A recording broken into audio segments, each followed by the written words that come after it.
प्रधानमंत्री नरेंद्र मोदी जी। आदरणीय अध्यक्ष महोदय, मैं इस सम्मानित सदन में पश्चिम एशिया में चल रहे संघर्ष और इसकी वजह से भारत के सामने आई चुनौतियों पर बात रखने के लिए उपस्थित हुआ हूं। इस समय पश्चिमी एशिया की हालत चिंताजनक है। बीते 2-3 हफ्तों में जयशंकर जी ने और हरदीप पुरी जी ने इस विषय पर सदन को जरूरी जानकारी दी है। अब इस संकट को 3 सप्ताह से ज्यादा हो रहा है। इसका पूरे विश्व की अर्थव्यवस्था पर, लोगों के जीवन पर बहुत ही विपरीत असर हो रहा है। इसलिए पूरी दुनिया इस संकट के जल्द से जल्द समाधान के लिए सभी पक्षों से आग्रह भी कर रही है। अध्यक्ष महोदय, भारत के सामने भी इस युद्ध ने अप्रत्याशित चुनौतियां खड़ी कर दी हैं। ये चुनौतियां आर्थिक भी हैं, नेशनल सिक्योरिटी से जुड़ी भी हैं और मानवीय भी हैं। युद्धरत और युद्ध से प्रभावित देशों के साथ भारत के व्यापक व्यापारिक रिश्ते हैं। जिस क्षेत्र में युद्ध हो रहा है वो दुनिया के दूसरे देशों के साथ हमारे व्यापार का भी एक महत्वपूर्ण रास्ता है। विशेष रूप से कच्चे तेल और गैस की हमारी जरूरतों का एक बड़ा हिस्सा यही क्षेत्र पूरा करता है। हमारे लिए ये रीजन एक और कारण से भी अहम है। लगभग 1 करोड़ भारतीय खाड़ी देशों में रहते हैं और वहां काम करते हैं। वहां समंदर में जो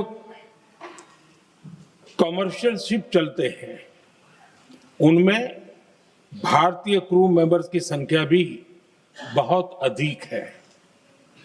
ऐसे अलग अलग कारणों के चलते भारत की चिंताएं स्वाभाविक रूप से अधिक है। इसलिए ये आवश्यक है कि भारत की संसद से इस संकट को लेकर एक मत और एकजुट आवाज दुनिया में जाए। आवाज दुनिया में जाए।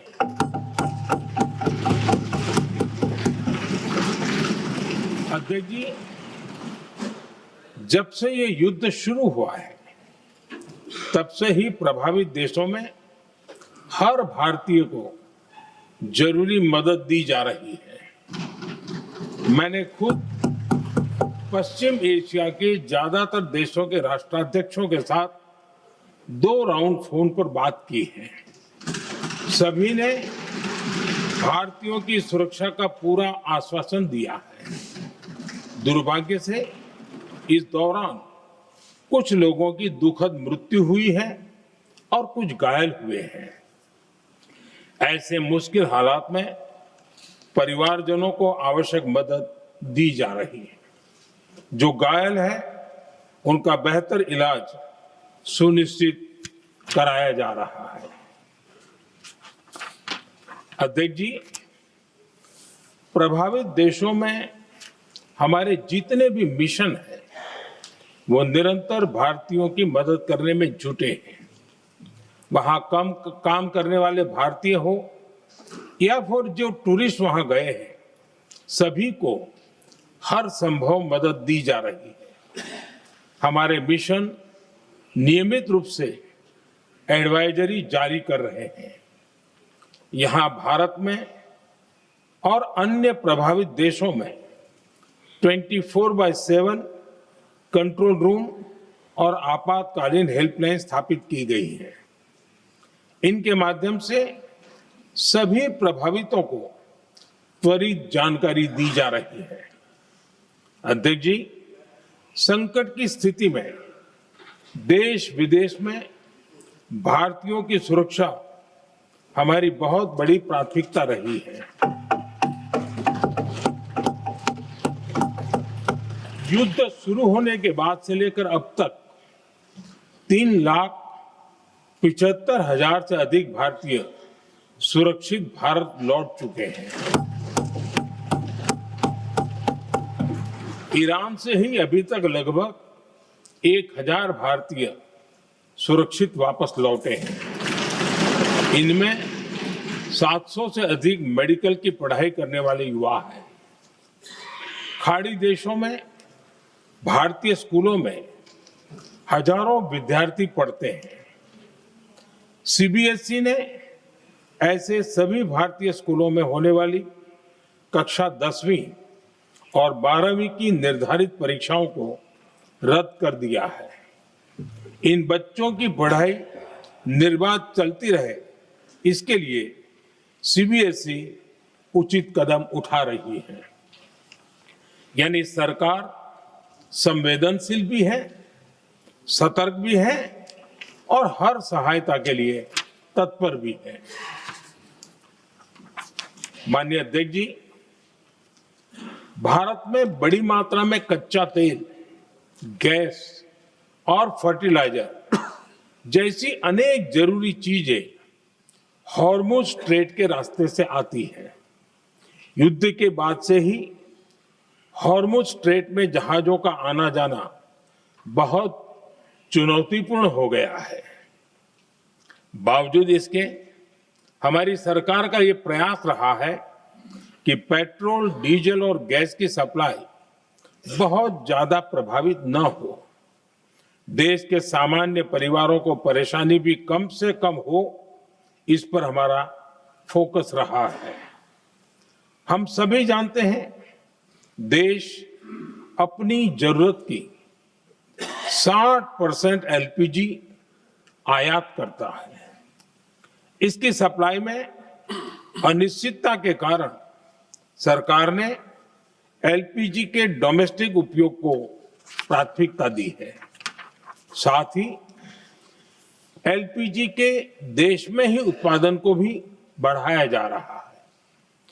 पेट्रोल, डीजल की सप्लाई पूरे देश में सुचारू रूप से होती रहे, इस पर भी लगातार काम किया गया है।